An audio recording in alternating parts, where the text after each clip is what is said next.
Welcome back to बुलबक्स और मैं वासिम। जैसे मेरा पहला वीडियो में मैं आप लोगों को प्रॉमिस किया था कि मैं एक ऐसा सीरीज बनाऊंगा जिसमें एक नहीं दो नहीं कम से कम 5 स्ट्रैटेजी होगा, उसमें एक स्टॉक सिलेक्शन वीडियो रहेगा। तो वही सीरीज मैं आज चालू करने वाला हूँ एंड ये सारे वीडियो का प्लेलिस्ट बना दूंगा और वो किस नाम पे रहेगा, इंट्राडे ट्रेडिंग सीरीज।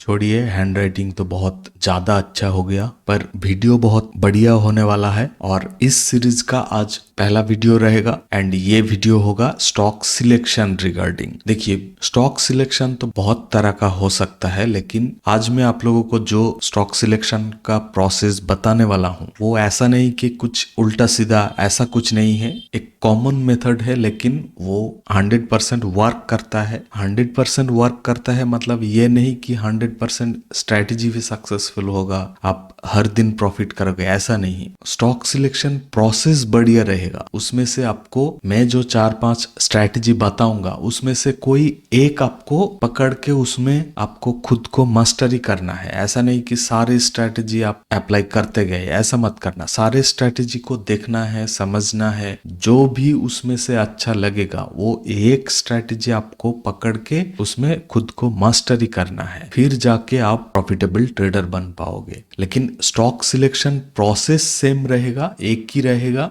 उसमें हर तरह का स्टॉक आएगा, लेकिन स्ट्रैटेजी 4-5 रहेगा। क्यों रहेगा 4-5? क्योंकि हम लोगों का जो स्टॉक मार्केट का मूवमेंट है वो एक ही टाइप का नहीं होता है। कभी कभी स्टॉक कंटिन्यू आप मूव करते जाता है, कभी कभी स्टॉक एक रिट्रेसमेंट लेके फिर आप मूव करता है, कभी कभी हाई वोलेटाइल होता है। ये सारे तरह का जो स्टॉक मूवमेंट है ये आप एक एक स्ट्रैटेजी यूज करके आप किसी भी मूवमेंट को कैप्चर कर सकते हो। इसीलिए 4-5 स्ट्रैटेजी आप लोगों को बताऊंगा, लेकिन वो नेक्स्ट वीडियो में आएगा। आज आपके लिए स्टॉक सिलेक्शन प्रोसेस बताऊंगा। तो चलिए देखते हैं कौन सा स्टॉक सिलेक्शन प्रोसेस आप लोगों के साथ शेयर करने वाला हूं। इसके लिए आपको सर्च करना पड़ेगा स्टॉक एज। शायद आप लोगों को पता भी हो सकता है, बहुत बढ़िया प्लेटफॉर्म है एंड फ्री भी है। लॉगिन करो या ना करो, स्टॉक सिलेक्ट करके आपको अच्छी तरह से मिल जाएगा। इसके लिए आपको जाना पड़ेगा मार्केट टैब में, फिर ट्रेंडिंग स्टॉक्स। अभी बहुत लोगों के मन में ऐसा आ सकता है कि यही प्लेटफॉर्म क्यों यूज करना है। चाहे आप कोई भी प्लेटफॉर्म आप यूज कर लो, अगर आपको टॉप गेनर टॉप लूजर में से स्टॉक चूज करना है तो यही सारा स्टॉक ही आएगा। अगर आपको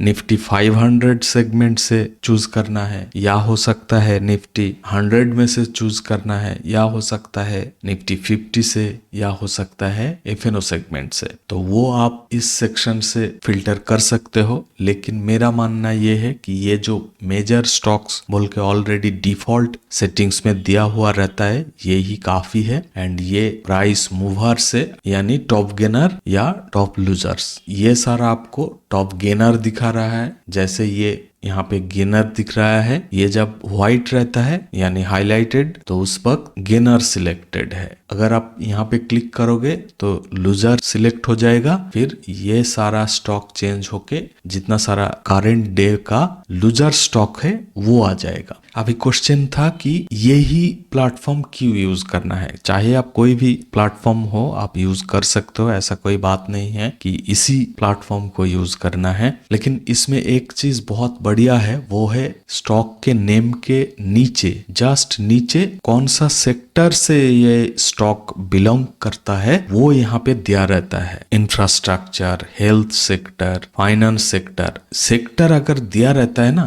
तो हम लोगों को उतना हर स्टॉक के बारे में ज्यादा पता नहीं रहता है, या जल्दबाजी में उतना ध्यान नहीं रहता है कि कौन सा स्टॉक वो कौन सा सेक्टर से है। और ये सेक्टर बहुत मैटर करता है। आपको ज्यादा प्रॉफिट अगर बुक करना है, यानी रिस्क टू रिवॉर्ड रेशियो अगर अच्छा रखना है, तो आपको क्या करना है, ट्रेंड साइड आपको ट्रेड लेना है। मान लो निफ्टी हो या ओवरऑल मार्केट अगर बुलिश है तो आपको सिर्फ बुलिश साइड में ही ट्रेड करना है। एंड मार्केट ओवरऑल अगर बुलिश हो एंड उसके साथ अगर सेक्टर भी बुलिश हो तो और बढ़िया है। इसीलिए सेक्टर अगर आप देख के कोई स्टॉक पिक कर रहे हो तो वो बहुत बढ़िया रहता है। जैसे मान लो यहाँ पे जो जो स्टॉक आया है उसमें से कौन सा आपको अवॉइड करना है। मान लो 7% ये ऑलरेडी मूवमेंट दे दिया है, ये भी दे दिया है, तो ये सारे को अवॉइड करना है। तो कौन सा हमको चूज करना है? जो स्टॉक 2% से 4% तक मूवमेंट दे चुका है उसी को फिल्टर करना है। मतलब यहां से नीचे 2% तक जो मूवमेंट दिया है वहां तक हमको सिलेक्ट करना है। बट ऐसा नहीं कि सारे को ट्रेड करना है, उसमें से एक दो चूज करना है। कैसे सिलेक्ट करना है? मान लो ये सारे आपको 2 से 4% के बीच में है, तो इसको कैसे फिल्टर करना है? इसको एक एक करके मैनुअली चेक करना है कि उसमें कैसा प्राइस एक्शन बना है, यानी स्विंग हायर हाई बन रहा है या लोअर लो बन रहा है या फिर कॉन्टिन्यू अप मूव दे रहा है या कॉन्टिन्यू डाउन मूव दे रहा है। ये सारा चेक करना है। उसका सपोर्ट कहाँ पर है, रेसिस्टेंस कहाँ पर है, रिस्क टू रिवॉर्ड रेशियो, अगर मान लो यहाँ पे मैं ट्रेड कर रहा हूँ तो स्टॉप लॉस कहाँ रहेगा, टारगेट कहाँ रहेगा। तो ये जितना स्टॉप लॉस रहेगा उससे कई ज्यादा बड़ा आपको टारगेट मिल रहा है कि नहीं, वो चेक करना है। और उससे भी पहले आपको चेक करना है क्या, जो मैं थोड़ी देर पहले ही बता रहा था कि पहले चेक करना है कि आज का ट्रेंड क्या है। ओवरऑल मार्केट का ट्रेंड अगर बुलिश है तो हमको सिर्फ बुलिश ट्रेड ही फाइंड करना है। एंड उसके बाद यहाँ से मार्केट का ओवरऑल ट्रेंड जब कंफर्म आप कर लोगे तब क्या देखना है कि कौन सा सेक्टर उस डायरेक्शन में ट्रेड कर रहा है। जैसे मार्केट अगर बुलिश है तो बुलिश कौन सा सेक्टर उस दिन चल रहा है वो देखना है। उसमें से जो है यहाँ पे उसको रखना है, बाकी को हटाना है। एंड यहाँ पे मार्केट का सेंटिमेंट पता करने के लिए आप यहीं से ही चेक कर सकते हो। कैसे देखना, जब जिस दिन बुलिश रहेगा ये गेनर सेक्शन में आपका बहुत सारा स्टॉक रहेगा यहाँ पे, एंड लूजर्स में देखना 2-4 स्टॉक पड़ा रहेगा, तो उस दिन लूजर्स स्टॉक को अवॉइड करना है। एंड जिस दिन देखना मार्केट ओवरऑल बेयरिश है एंड लूजर्स में बहुत सारा स्टॉक रहेगा एंड गेनर्स में 2-4 रहेगा, तो उस दिन सिर्फ लूजर स्टॉक को सेल साइड ट्रेड करना है। एंड ये हर वक्त आपको ध्यान रखना है, ओवरऑल मार्केट का ऑपोजिट कभी नहीं जाना है। अगर हर चीज देखने के बाद मान लो मार्केट ऑपोजिट साइड मूव करना शुरू कर दिया या पूरा ओवरऑल मार्केट डायरेक्शन ही चेंज कर लिया, तब तो आप कुछ नहीं कर सकते। लेकिन एटलीस्ट एंट्री से पहले आपको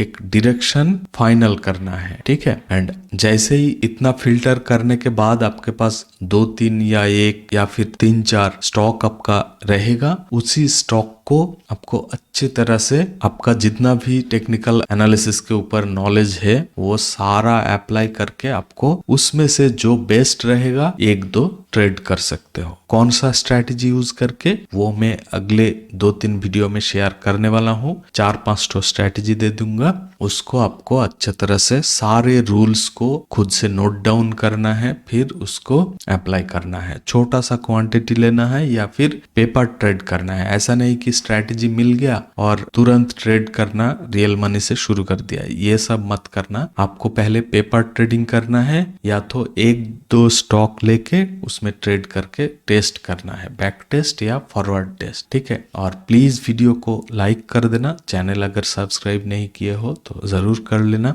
हाँ, और एक चीज, अगर यहाँ पे जो स्टॉक आपको शॉर्टलिस्ट करने के बाद उसका डिटेल्स चेक करना है तो इसमें क्लिक करना है, उसके अंदर जाके आप इस स्टॉक का सारा डिटेल्स मिल जाएगा, ठीक है। तो आज यहीं पे खत्म करते हैं, नेक्स्ट वीडियो के लिए वेट करना। Thank you, bye bye.